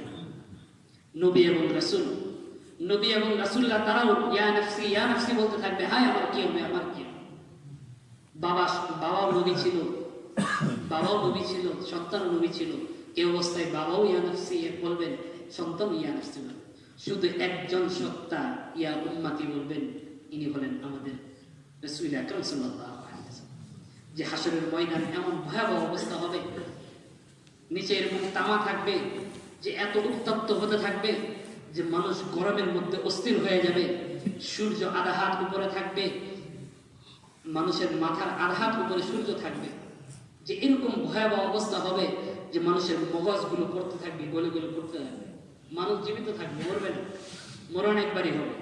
মানুষ জীবিত থাকবে, মাথার মগজগুলো পড়তে থাকবে, গামগুলো পড়তে থাকবে, রক্ত এবং পুঁজগুলো পড়তে থাকবে। কারোর এরকম হাঁটু পর্যন্ত থাকবে, কারোর এরকম কোমর পর্যন্ত থাকবে, কারোর এরকম থুতনির নিচ পর্যন্ত থাকবে। কেউ এরকম ওই রক্ত এবং পুঁজের মধ্যে হাবুডুবু খাইতে থাকবে। এই অবস্থা হবে হাসরের ময়দানের মধ্যে। প্রত্যেকেই এরকম ফরিয়াদ জানাবে, যা হওয়ার হয়ে যাক, হিসাব হয়ে যাক। তারপরও তো কিছু একটা হবে, হয়তো জান্নাত অথবা জান্নাত, কিন্তু ফায়সালা হতেও অনেক দেরি হয়ে যাবে।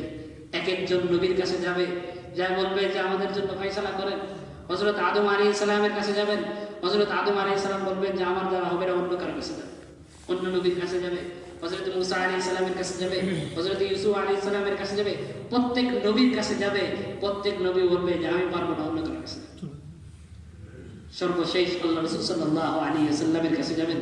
আল্লাহ রাসূল সাল্লাল্লাহু আলাইহি ওয়াসাল্লামের সুপারিশের মাধ্যমে আল্লাহ রাব্বুল আলামিন এরকম মিজানের পাল্লা দাঁড় করাবেন, মিজানের পাল্লা দাঁড় করাবেন, যে তারপর মানুষের হিসাবগুলো নেওয়া হবে, মানুষের হিসাবগুলো নেওয়া হবে।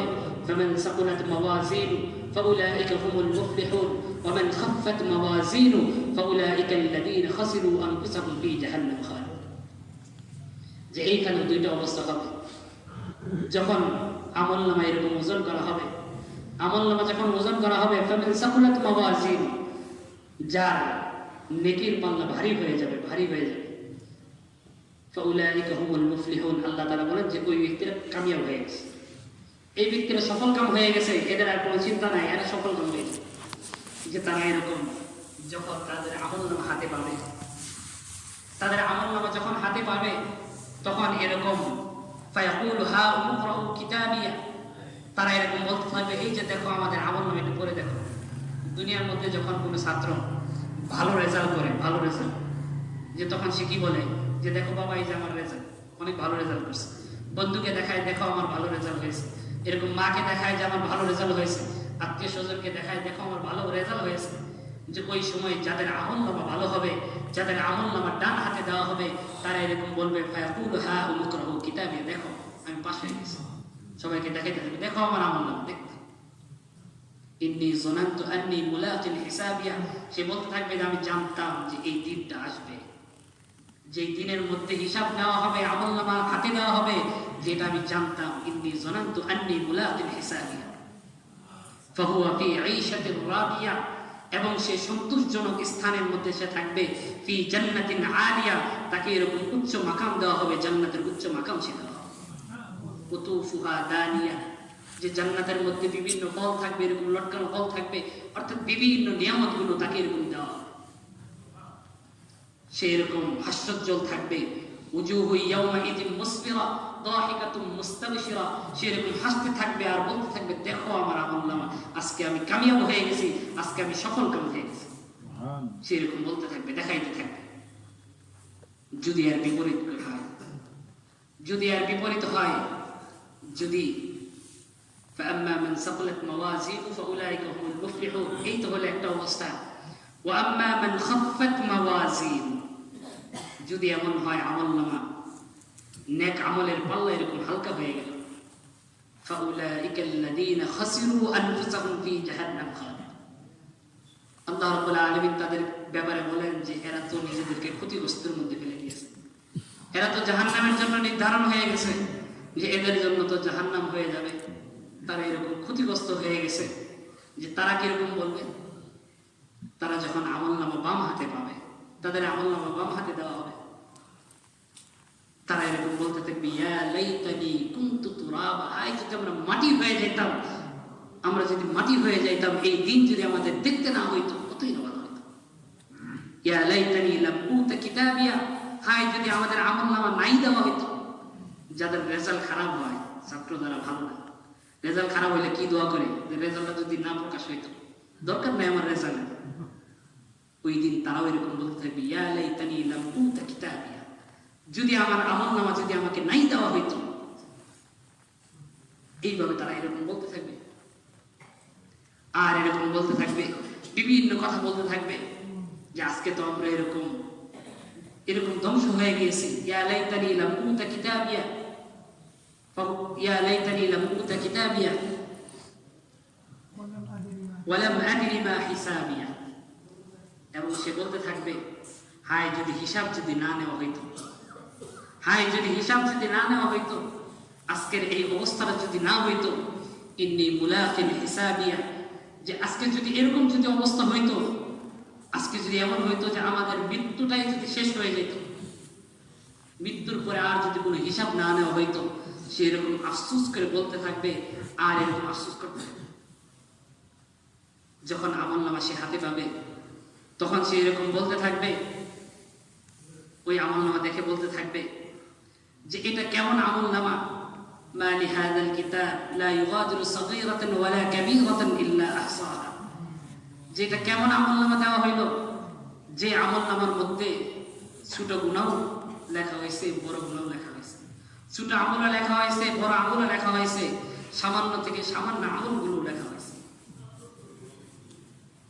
যে এমন আমলনামা তার হাতে যখন পাবে, সে এরকম আফসোস করে বলতে থাকবে যে এমন আমলনামা তাকে দেওয়া হবে, وإن كان مثقال حبة من خردل أتينا بها وكفى بنا حاسبين, যে আমি দুনিয়ার মধ্যে যা কিছু করি না কেন, যা কিছু করি না কেন, এই সমস্ত কিছুর হিসাব লেখা হয়েছে।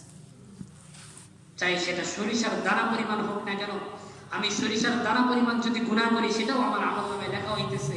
আমি সরিষার দানা পরিমাণ যদি নেক আমল করি, সেটাও এরকম লেখা হইতেছে।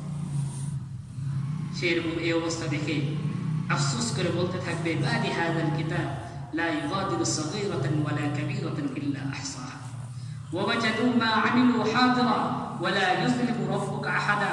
সে যা আমল করবে, এই সমস্ত আমলগুলো তার এরকম আমলনামায় দেখতে পারবে, আল্লাহ রাব্বুল আলামিন তার সাথে জুলুম করবে। এই অবস্থাগুলো দেখতে পারবে সে। সে এরকম দেখতে দেখতে তার অবস্থা এমন হবে, সে তার ভিতরে এরকম আফসোস হবে যে আফসোস করতে করতে সে এরকম হাত কামড়াইতে থাকবে, ডান হাত কামড়াইতে কামড়াইতে এরকম বগল পর্যন্ত খেয়ে ফেলবে, তারপর এরকম বাম হাত কামড়াইতে থাকবে, কামড়াইতে কামড়াইতে বগল পর্যন্ত খেয়ে ফেলবে, দুই হাত খেয়ে ফেলবে।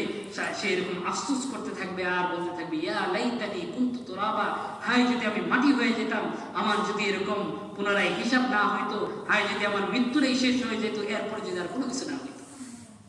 আফসোস করে বলতে থাকবে আর এরকম করতে থাকবে। কিন্তু অবস্থা তো এমন হবে না, অবস্থা এমন হবে না যে হাসরের ময়দান কায়েম হয়েছে, এরকম ওজন করা হয়েছে যে অবস্থা এরকম হবে। একটা অবস্থা এমন হবে যে জাহান্নামকে এরকম শ্রীকল দ্বারা বাঁধা হবে, শ্রীকল দ্বারা বাঁধা হবে, ফেরেশতাদের হাতে এরকম শ্রীকল দিয়ে দেওয়া হবে, যে জাহান্নামকে শ্রীকল দ্বারা বাইরে এরকম আটকায় রাখা। অনেক বড় বড় ফেরেশতা, এক একজন ফেরেশতার কত পরিমাণ শক্তি, এটা আমরা কল্পনা করতে পারবো। যে ওই ফেরেশতারা এরকম জাহান্নামকে শ্রীকল দ্বারা বাইরে এরকম ধরে রাখবে। দেখবেন যে কুরবানির সময় বড় বড় গরু কিনলে দুই দিক দিয়ে দুইজন ধরে রাখে, নাকের মধ্যে লাগায় দুই দিক দিয়ে, যাতে করে নড়াচড়া করতে না পারে, অন্যকে গুতা না মারতে পারে। জাহান্নামকে এই অবস্থায় এরকম শ্রীকল দিয়ে বাইরে ফেরেশতা ধরে রাখবে। কিন্তু তারপরেও ফেরেশতাদেরকে, ফেরেশতাদের শক্তির থেকে জাহান্নামের শক্তিটা আরো বেশি, গর্জন দিয়ে উঠবে। জাহান্নাম কখনো কখনো গর্জন দিয়ে উঠবে, গর্জন দিয়ে উঠে কখনো কখনো এরকম চলে আসবে, ময়দানে চলে আসবে, এসে সেরে ওইখান থেকে সুবল দিয়ে নিয়ে যাবে। কিছু মানুষকে এরকম সুবল দিয়ে নিয়ে যাবে। যে এই অবস্থা যখন হবে, এই অবস্থাগুলো যখন দেখবে, যে তখন তার ভিতরটা যে কেমন হবে, এটা ওই দিনই শুধু বুঝে আসবে, এখন আর বুঝে। যখন এই অবস্থাটা হবে, তখন সে নিজেকে চিনতে পারবে না, সে তার আত্মীয় স্বজনকে চিনতে পারবে না, কাউকে চিনতে পারবে না, কাউকে সে চিনতে পারবে না। এই অবস্থার মধ্যে সে এরকম আফসোস করতে থাকবে, আফসোস করতে থাকবে শুধু, হায় যদি এমন হইতো যে দুনিয়ার মধ্যে আমি যদি ভালো কাজ করতাম। আর এরকম বলতে থাকবে যে আল্লাহ তুমি আমাকে দুনিয়ার মধ্যে আর একটু পাঠাও, তাহলে আমি যা যা করি নেই, নামাজ যে ওয়াক্ত করি নেই, করে পারবো না। আল্লাহ তাআলা বলবেন কাল্লা ইন্নাহা কালিমাতুন হুয়া কাইলুহা, যেটা কখনো না, এটা কখনো হবে না যে এটা তো হলো তোমার বক্তব্য, শুধু তুমি বলতে পারো, কিন্তু এটা কোনোদিন তোমার পূরণ হবে না, এটা কোনোদিন তোমার পূরণ হবে না। দুনিয়াতে যাওয়ার আর কোনো সুযোগ নাই, যে দুনিয়া থেকে যা কামাই করে নিয়ে আসছো এইখানে তোমার ফল ভোগ করতে হবে। যে যখন একজন মানুষকে বিচার শেষ হয়ে গেলে, যে তখন আল্লাহ রাব্বুল আলামিন ফেরেশতাদেরকে হুকুম করবেন যে এখন একে ধরো, খুযুহু ফাগুল্লু সুম্মাল জাহিমা সাল্লু সুম্মা ফি সিলসিলাতিন ৭০ যিরাআন ফাসলু। ফেরেশতাদেরকে বলবেন খুযুহু ফাগুল্লু, একে ধরো, ভালো করে ধরো, ভালো করে ধরো, ফাগুল্লু, যে তার গলার মধ্যে বেরি পড়াও, বেরি পড়াও। যে মানুষকে এরকম হাতে পায়ে, চার পায়ে এরকম বাঁধবে, গলার মধ্যে বেরি বাঁধে এরকম গুল করবে। দেখবেন কোন একটা জিনিসকে যখন দূরে নিক্ষেপ করার জন্য হয়, তখন এরকম কাপড়ের মধ্যে বাইরে এরকম ঘুরাইতে থাকে, ঘুরায় যখন এরকম ছেড়ে দাও অনেক দূরে চলে যায়। এরকম জাহান্নামীদেরকে এরকম গুল করবে, গুল করে এরকম বাঁধবে, খুযুহু ফাগুল্লু, বাঁধবে। বান্দার পরে এরকম ঘুরায় ঘুরায় যখন ছেড়ে দিবে, একদম জাহান্নামের মধ্যে যখন পড়ে যাবে, জাহান্নামে পড়ার সাথে সাথে তার চামড়া করে এরকম জ্বলছে। জাহান্নামের অবস্থা এত ভয়াবহ হবে যে যখন জাহান্নামের মধ্যে ছেড়ে দেওয়া হবে, সাথে সাথে তার চামড়াগুলো এরকম জ্বলছে যাবে। কুল্লামা নাদিয়াত জুলুদুহুম বাদদাল্লাহুম জুলুদান গায়রাহা লিয়াযুকুল আযাব, যে যখন তার চামড়া জ্বলছে যাবে, এমন হবে না যে তার মৃত্যু হয়ে গেছে, এমন হবে না। কারণ আল্লাহ রাসূল সাল্লাল্লাহু আলাইহি ওয়াসাল্লাম হাদিস শরীফে বলেছেন, কিলা লি আহলিন নার খুলুদুল লা মাউতা কিলা লি আহলিল জান্নাহ খুলুদুল লা মাউতা। জান্নাত এবং জাহান্নামবাসীদেরকে আগেই বলে দেওয়া হবে যে তোমরা যে যে জায়গায় ঢুকতেছো, যে ওই জায়গায় তোমার আর কোনো মৃত্যু হবে না। জাহান্নামে ঢুকলে ওই জায়গায় তোমার মৃত্যু হবে না, যত কষ্টই হোক না কেন। কুল্লামা নাদিজাত জুলুদুহুম, যখনই তোমার চামড়াগুলো জ্বলছে যাবে, বাদদাল্লাহুম জুলুদান গায়রাহা লিয়াযুকুল আযাব, সাথে সাথে আবার নতুন চামড়া পরিণত হয়ে যাবে, লিয়াযুকুল আযাব, যাতে করে পরিপূর্ণভাবে আযাবকে আস্বাদন করতে পারে, অনুভব করতে পারে আযাবকে, যে এইভাবে তার আযাবগুলো দেওয়া হবে। জাহান্নামের মধ্যে বিভিন্ন রকমের আযাব হবে, যে এই আযাবগুলো কাদের জন্য হবে? যে ঈমান আনছে কিন্তু ঈমান অনুযায়ী আমল করে। যে কাফের, ওদের জন্য তো ভিন্ন ভিন্ন জাহান্নাম হবে। জাহান্নাম 7টা যে স্তর আছে, এর মধ্যে জাহান্নাম হলো মুমিন, ওই বান্দা যে ঈমান আছে কিন্তু আমল করে না, ওই ব্যক্তির জন্য হচ্ছে জাহান্নাম। যে এটা হচ্ছে সবচেয়ে কম আযাব হবে, যে তারপরেও এই ধরনের আযাব হবে। একজন মুমিন ঈমান আছে, ঈমান আনার পরে যদি আমল না করে, ঈমান মেহনত না করে, এরকম ঈমানকে মজবুত না বানায়, আল্লাহ তাআলার হুকুমগুলো যখন আমল না করবে, যে তখন তার অবস্থা এমন হবে। আর যদি আর বিপরীত হয়, ভালো দিক যদি হয়, যদি জান্নাতকে কামাই করতে পারি, ঈমানকে ঠিক করে, আমলকে ঠিক করে যদি আমি জান্নাতকে কামাই করতে পারি, তাহলে আমাদের জান্নাতের অবস্থা কেমন হবে? যে জান্নাতের অবস্থা এমন হবে যে যখন জান্নাতের কাছাকাছি আসবে, জান্নাতের কাছাকাছি আসবে, এখনো জান্নাত থেকে অনেক দূরে, সে মনে করবে যে আমি মনে হয় জান্নাতে চলে আসছি। এত সুন্দর পরিবেশ থাকবে, বাগান থাকবে। কিছু দূর যাওয়ার পরে যখন জান্নাতের বারান্দা পর্যন্ত আসবে, তখনও সে মনে করবে যে এখানেই আমার জান্নাত। যখন সে জান্নাতে যাবে, জান্নাতে যাওয়ার পর আল্লাহ রাব্বুল আলামিন কি পরিমাণ নাজ নিয়ামত রাখছেন। মা তাশতাহি আনফুসুকুম, যে তার অন্তরের মধ্যে যে জিনিসের কল্পনা হবে, ওই জিনিস তার জন্য হাজির হয়ে যাবে, ওই জিনিস সাথে সাথে হাজির হয়ে যাবে। জান্নাতের মধ্যে এক একটা পাখি হবে উটের মতো, এত বড় বড় পাখি হবে যে ওই পাখিগুলো আইসে বলতে থাকবে যে আসসালামু আলাইকুম, আমাকে খান, আমাকে খান। সালাম দিয়ে বলবে যে আমাকে খান, আমাকে খান। সালাম দিয়ে বলতে থাকবে, আরেক পাখি বলবে যে আমাকে খান। যে এই অবস্থা কেন হবে? এই অবস্থা হবে কারণ হলো যে জান্নাত এবং জাহান্নামের মধ্যে তো কোনো মৃত্যু নাই। দুনিয়ার মধ্যে তো একটা পাখি যোগ গেলে তার মৃত্যু হয়ে গেলে শেষ, এই জন্য পাখি মরতে চায় না। কিন্তু জান্নাতের মধ্যে তো আর কোনো মৃত্যু হবে না, খাওয়ার পরে ছেড়ে দেবেন আবার জীবিত হয়ে যাবে। এই জন্য পাখিগুলো এসে এরকম প্রতিযোগিতা করতে থাকবে। যে মাঝখান থেকে এক পাখি এসে বলবে যে এদেরকে বাদ দিয়ে আমাকে খান। তখন ওই ব্যক্তি জিজ্ঞাসা করবে যে তোমার ভিতরে খুসুসিয়াত কি, তোমার ভিতরে বৈশিষ্ট্য কি, তোমাকেই খেতে হবে, বৈশিষ্ট্য কি? সে বলবে যে দেখেন, আমি জান্নাতুল ফেরদাউসের ঘাস খাইছি এবং সালসাবিল থেকে আমি পানি পান করছি, এই জন্য আমার ভিতরে এরকম খুসুসিয়াত হয়েছে। যে ওই জান্নাতি বলবে যে ঠিক আছে, তাহলে তোমাকেই খাওয়া হোক। যখন মনের ভিতরে এরকম ইরাদা করবে, ইচ্ছা করবে, সাথে সাথে ওই পাখিগুলো এরকম বিভিন্ন রকমের খাবারের ব্যবস্থা হয়ে আসবে। এক এক রকমের খাবার আসবে, এক এক রকমের খাবার হয়ে আসবে। সেই রকম খানাগুলো খাইতে থাকবে। যে এরকম লজ্জাত হবে, এত স্বাদ হবে যে এক একটা লোকমা তার প্রথম লোকমা থেকে দ্বিতীয় লোকমা আরো বেশি মজাদার হবে। যখন তার খাওয়া শেষ হয়ে যাবে, হাড্ডিগুলো এরকম ছেড়ে দিবে যে তখন ওই হাড্ডিগুলো একত্রিত হয়ে আবার এরকম পাখিতে রূপান্তরিত হয়ে যাবে, তাকে সালাদ দিয়ে আবার উড়ে চলে যাবে। জান্নাতের মধ্যে এরকম খাবার আসবে, ইয়াতুফু আলাইহিম বিলদানুন মুখাল্লাদুন বিআকওয়াবি ওয়া আবারিক ওয়া কাসিন মিন মাঈন লা ইসাদদাউনা আনহা ওয়া লা ইউনজিফুন। যে এইভাবে জান্নাতের মধ্যে সেই রকম বসা থাকবে, আলা সুররিন মুতাকাবিলিন। জান্নাতের মধ্যে একটা সিংহাসন থাকবে, এরকম সিংহাসনের মধ্যে এরকম জান্নাতি মানুষ এরকম বসে থাকবে। ইয়াতুফু আলাইহিম বিলদানুন মুখাল্লাদুন। ওই সিংহাসনের চারপাশ দিয়ে এরকম বিভিন্ন খাদেমরা ঘুরতে থাকবে, বালকরা ঘুরতে থাকবে। ইয়াতুফু আলাইহিম বিলদানুন মুখাল্লাদুন বিআকওয়াবি ওয়া আবারিক।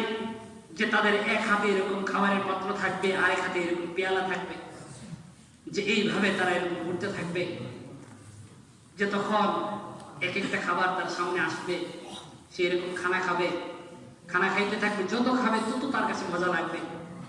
যে পেট ভরে যাবে, দেখ দিবে, সাথে সাথে আবার পেট খালি হয়ে যাবে, আবার খাইতে থাকবে। যে এইভাবে সে এরকম খানাগুলো খাইতে থাকবে। কখনো কখনো এরকম শরাব আসবে, যে জান্নাতের শরাব দুনিয়ার মতো এমন হবে না, দুনিয়ার মতো এরকম নেশাগ্রস্ত হবে না। যে জান্নাতের শরাবগুলো ইনটেক করা থাকবে, একদম প্যাকেটের মধ্যে লাগানো থাকবে।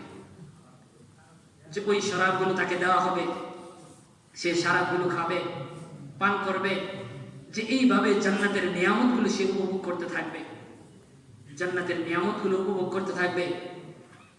সে যখন এরকম কোনো জায়গায় যাইতে চাবে, যে তখন তার জন্য এরকম পাখা থাকবে, সে উঠতে থাকবে, উড়ে উড়ে বিভিন্ন জায়গায় যাবে। কখনো তার বন্ধুর বাড়িতে যাইতে মনে যাবে, সে এরকম বন্ধুর বাড়িতে বেড়াতে যাবে। আর জান্নাতের মধ্যে প্রত্যেক জুমার দিন এরকম একটা মাহফিল হবে। যে ওই মাহফিলের মধ্যে স্বয়ং আল্লাহ রাব্বুল আলামিন উপস্থিত থাকবেন, আল্লাহ রাসূল সাল্লাল্লাহু আলাইহি ওয়াসাল্লাম উপস্থিত থাকবেন, সমস্ত জান্নাতীরা উপস্থিত থাকবেন। যে ওই মাহফিলের মধ্যে সমস্ত মানুষ, সমস্ত জান্নাতীরা আল্লাহ রাব্বুল আলামিনকে এত সুন্দরভাবে দেখতে পাবে, যেমন ভাবে এরকম পূর্ণিমার রাতে এরকম চাঁদকে আমরা দেখতে পাই।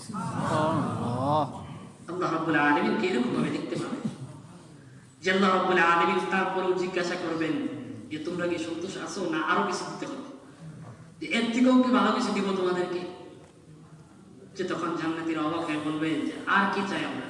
জান্নাতের মধ্যে মা তাশতাহি আনফুসুকুম, মন যা চাইতেছে তা হইতেছে, তোমাকে দেখতে পাইছি, আর কি চাই আমরা? তখন আল্লাহ রাব্বুল আলামিন বলবেন যে আজকে থেকে আমি তোমাদের উপর রাজি হয়ে গেলাম, আর কোনোদিন তোমার উপর এরকম নারাজ হব না। যে এটা হবে জান্নাতের মধ্যে সবচেয়ে বড় নিয়ম।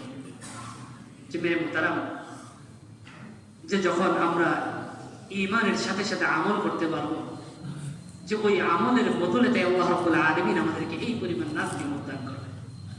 যে ওই আমলের জায়গা কোথায়? ওই আমলের জায়গা হলো আমাদের এই হায়াতের জিন্দেগি। এই দুনিয়ার মধ্যেই আমল করতে হবে, হয়তো আমার জন্য জান্নাত হবে অথবা জাহান্নাম হবে। দুইটা অবস্থায় আমি এই দুনিয়া থেকেই কামাই করব, হয়তোবা আমি জান্নাতকে কামাই করব, নতুবা আমি জাহান্নামকে কামাই করব। এটা আমার ইখতিয়ার, আমার ইচ্ছা থেকে দেওয়া হয়েছে। আমাকে আল্লাহ রাব্বুল আলামিন দুইটা রাস্তা দেখাই দিয়েছেন যে এই রাস্তায় যদি তুমি চলতে থাকো যে তাহলে শেষ সীমানায় তুমি জান্নাতকে পাবে, আর এই রাস্তায় যদি চলতে থাকো যে তাহলে এই রাস্তায় তুমি এরকম জাহান্নামকে পাবে।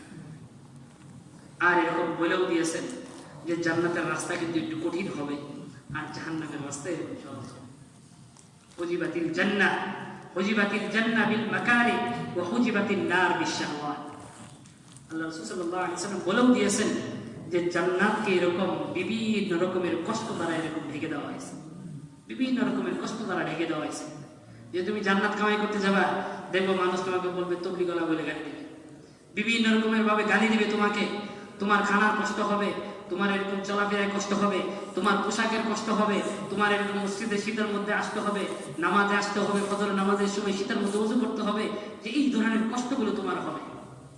হুজিবাতিল জান্নাহ বিল মাকারি। আল্লাহ রাসূল সাল্লাল্লাহু আলাইহি ওয়াসাল্লাম বলেন যে জান্নাতকে এরকম কষ্ট দ্বারা ঢেকে দেওয়া হয়েছে। যদি এই কষ্টগুলো তুমি করতে পারো যে তাহলে তুমি দেখতে পারবে যে অপর পৃষ্ঠে দেখবে যে জান্নাত। ওয়া হুজিবাতিন নার বিল মাকারি, আর জাহান্নামকে ওয়া হুজিবাতিন নার বিশ-শাহওয়াত, আর জাহান্নামকে আল্লাহ রাব্বুল আলামিন বিভিন্ন রকমের খায়েশাত দিয়ে এরকম ঢেকে রাখছেন, বিভিন্ন রকমের খায়েশাত দিয়ে ঢেকে রাখছেন। যে দুনিয়ার মধ্যে দেখবেন চাকচিক্য, বিভিন্ন রকমের চাকচিক্য, মন যা চাইতেছে ওগুলো আমি করতে পারতেছি, মন যখন যে জিনিস চাইতেছে আমি ওই জিনিস খাইতে পারতেছি, মনের যখন যে জিনিসের ইচ্ছা হইতেছে ওই জিনিস আমি করতে পারতেছি, যেইভাবে ইচ্ছা আমি চলতে পারতেছি। নামাজের সময় হয়ে গেছে, আমার মন চাইতেছে না, আমি করতেছি না, যে এগুলোর অপর পৃষ্ঠে এগুলো জাহান্নাম। মনের খায়েশা এগুলো দিয়ে আল্লাহ রাব্বুল আলামিন জাহান্নামকে ঢেকে রাখছেন। তো এই জন্য মেরা মুহতারাম, যে জান্নাত এবং জাহান্নাম কামাইয়ের জায়গা হলো দুনিয়ার মধ্যে। দুনিয়ার মধ্যে জান্নাত এবং জাহান্নামের কামাইয়ের জায়গা, আর এই হায়াতের জিন্দেগির মধ্যে এই দুইটার মধ্যে কামাই করতে হবে। হায়াতের জিন্দেগি যদি শেষ হয়ে যায় তাহলে আমি যতই কবরের মধ্যে হাজার রাকাত যদি তাহাজ্জুদ করি কোনো লাভ আছে? একদম মৃত্যুর পর থেকে শুরু করে কিয়ামত পর্যন্ত যদি আমি কোরআন শরীফ পড়ি, তাসবিহ তাহলিল পড়তেছি, তাহাজ্জুদ পড়তেছি, একটা সওয়াব হবে। কিন্তু দুনিয়ার মধ্যে যদি একবার সুবহানাল্লাহ পড়ি, তাহলে এই সুবহানাল্লাহর কি পরিমাণ দাম হবে? যে জান্নাতের মধ্যে এক শ্রেণীর মানুষ ঘুমায় থাকবে, হঠাৎ দেখবে যে এরকম খুশবু আসতেছে, সুন্দর একটা খুশবু আসতেছে, যে খুশবু কোনোদিন পায় না। খাদেমদেরকে জিজ্ঞাসা করবে যে কি ব্যাপারে এত সুন্দর খুশবু আসতেছে? খাদেমরা বলবে যে হযরত, আপনার উপরে যে জান্নাত আছে ওই ব্যক্তি এরকম পার্শ্ব পরিবর্তন করছে, এই জন্য খুশবু আসতেছে। তো ওই ব্যক্তি মনে করবে যে মনে হয় কোনো নবী অথবা রাসূল হবে, অথবা অন্য কোনো মানে বড় কোনো ব্যক্তি হবে, আল্লাহর ওহী হবে, বুজুর্গ ব্যক্তি হবে। যে তখন তাকে জবাবে বলা হবে যে ওই ব্যক্তি আপনার নেক আমলের থেকে শুধু একবার সুবহানাল্লাহ বেশি পড়েছে। যে দুনিয়ার মধ্যে একবার সুবহানাল্লাহ পড়ার কারণে যদি এই পরিমাণ কদর হয় জান্নাতের মধ্যে, এই পরিমাণ মাকাম যদি হয়, তাহলে অন্যান্য আমলগুলো কি পরিমাণ মাকাম হবে? তো এই জন্য মেরে মুহতারাম, দুনিয়ার মধ্যেই হচ্ছে ঈমান এবং আমলকে বানানোর জায়গা। দুনিয়ার মধ্যে ঈমান এবং আমলকে বানানোর জায়গা, আর দুনিয়ার মধ্যে ঈমান এবং আমলকে বরবাদ করার জায়গা। আমি যদি ঈমান এবং আমলের উপরে মেহনত করি, যে তাহলে আমার ঈমান ঠিক হয়ে যাবে, আমার আমলও ঠিক হয়ে যাবে। আর ঈমান এবং আমল যদি ঠিক হয়ে যায়, যে তাহলে আমি দুনিয়ার মধ্যেও কামিয়াবি হয়ে যাব, আখিরাতের মধ্যেও কামিয়াবি হয়ে যাব, আখিরাতের মধ্যেও কামিয়াবি হয়ে যাব। এই জন্য মেরে মুহতারাম, ঈমান এবং আমলের উপরে মেহনত করা চাই। যে ঈমান এবং আমলের উপর কিরকম মেহনত করব? যে দুনিয়ার মধ্যে আমরা বিভিন্ন কাজের জন্য মেহনত করে থাকি, বিভিন্ন কাজের জন্য মেহনত করি, যার যত লাভ হয় তার মেহনতটা তত বেশি হয়। একজন মানুষ সে মনে করেন 100% জায়গা লাগাইছে, ধান লাগাইছে, যে তার মেহনতটা আর যে ব্যক্তি 10% ধান লাগাইছে তার মেহনত কি সমান হবে? এবং লাভও কিন্তু সমান হবে না। যে ব্যক্তি 100% ধান লাগাইছে ওই ব্যক্তির মেহনত বেশি হবে, তার লাভও বেশি হবে। আর যে ব্যক্তি 10% ধান লাগাইছে ওই ব্যক্তির মেহনত কম হবে, তার লাভও কম হবে। ঠিক তেমনই ভাবে আখিরাতের মেহনত যত বেশি আমি করব, যে আখিরাতের মধ্যে লাভবান হবে তত বেশি হবে। তো এই জন্য মেরে মুহতারাম, যে দুনিয়ার মধ্যে আখিরাতকে কামাই করা, দুনিয়ার মধ্যে আখিরাতকে কামাই করা, আখিরাতই হচ্ছে আমাদের মাকসাদ, দুনিয়া আমাদের কোনো মাকসাদ না। কুন ফিদ দুনিয়া কাআন্নাকা গরীবুন আও আবিরু সাবিল, যে দুনিয়ার মধ্যে আমাদের বসবাস তো এমন হবে যে আমি একজন মুসাফির অথবা কোনো গরিব ব্যক্তি। মুসাফির ব্যক্তি সে কখনো এই চিন্তা করে না যে আমি সফরের মধ্যে বাড়ির সমস্ত আসবাবগুলো নিয়ে চলে যাব, এই কথা কখনো সে চিন্তা করে না, বরং সে এই পরিমাণ আসবাব নেয় যেই পরিমাণ আসবাব না নিলে না হয়। আমরা জোরের মধ্যে যারা গেছি, যে আমরা কি করছি শীতকাল, তারপরে চেষ্টা করছি যে যত ছোট বেডিং বানানো যায়, কারণ এটা আমাদের মাকসাদ না এখানে 3 দিন থাকবো আর চলে আসবো, এটা সফরের সময়, যে এই জন্য সামান্য জিনিস আমরা নিয়ে গেছি। বাড়ির মধ্যে কত জিনিস আছে, ল্যাব তো সব কিছু আছে, এগুলো সব কিছু রেখে সামান্য পরিমাণ বেডিং আমরা নিয়ে গেছি, কারণ ওটা আমাদের মাকসাদ না, আমাদের আসল মাকসাদ হলো আমাদের বাড়ি। ঠিক তেমনি ভাবে একজন মুসলমানের জন্য যে তার আসল মাকসাদ হলো জান্নাতকে কামাই করা, সমস্ত সুখ এবং শান্তি তো তার জান্নাতের মধ্যে হবে, সমস্ত খাহিয়াত পূরণ হবে তো জান্নাতের মধ্যে। দুনিয়ার মধ্যে কি খাহিশ পূরণ হবে? জান্নাতের মধ্যে গানের খাহিশ পূরণ হবে। জান্নাতের মধ্যে গানের অবস্থা কিরকম হবে? যে এক ধরনের গাছ থাকবে, বাতাস আসবে, বাতাস আসার পর এরকম গাছের পাতাগুলো একটার মধ্যে আরেকটা বাড়ি খাইতে থাকবে, আর জান্নাতের মধ্যে আল্লাহ রাব্বুল আলামিন এরকম হুরদেরকে এরকম নাচাবে, হুরগুলো গান গাইতে থাকবে। যে হুরগুলোর অবস্থা কেমন হবে, সুরগুলো কেমন হবে? যে তাদের আঙ্গুলগুলো যদি দুনিয়ার মধ্যে প্রকাশ করতো একটু সামান্য পরিমাণ আঙ্গুল, তাহলে কি হইতো? সূর্যের আলো এরকম বিলীন হয়ে যেত। তারা এত সুন্দর, যদি তাদের রূপ তাদের সৌন্দর্য যদি এত সুন্দর হয়ে থাকে, তাহলে তাদের কণ্ঠ কেমন হতে পারে? যে তাদের ওই কণ্ঠে গান গাইতে থাকবে, আর গাছের পাতাগুলো একটার মধ্যে আর একটা বাই খাইতে থাকবে। দুনিয়ার যত মিউজিক আছে, যত এরকম গানের আওয়াজগুলো আছে, এই সমস্ত আওয়াজগুলো থেকে ওই দিন এরকম সবচেয়ে বেশি মজা হবে। যে এক একটা গান কতটুকু সময় হবে? 70 বৎসর পর্যন্ত একটা গান গাইতে থাকবে, যে মানুষ বিরক্ত হবে। 70 বৎসর পর্যন্ত একটা গান হবে। যে এইভাবে জান্নাতের মধ্যে যখন যে জিনিসের প্রয়োজন হবে, কোন এরকম সাহাবী জিজ্ঞাসা করেছে জান্নাতের মধ্যে কি মুরব্বি হবে? আল্লাহ রাসূল সাল্লাল্লাহু আলাইহি ওয়াসাল্লাম বলছে হ্যাঁ মুরব্বি হবে। কোন সাহাবী জিজ্ঞাসা করছে যে খেজুর পাওয়া যাবে জান্নাতের মধ্যে? আল্লাহ রাসূল হ্যাঁ খেজুর পাওয়া যাবে।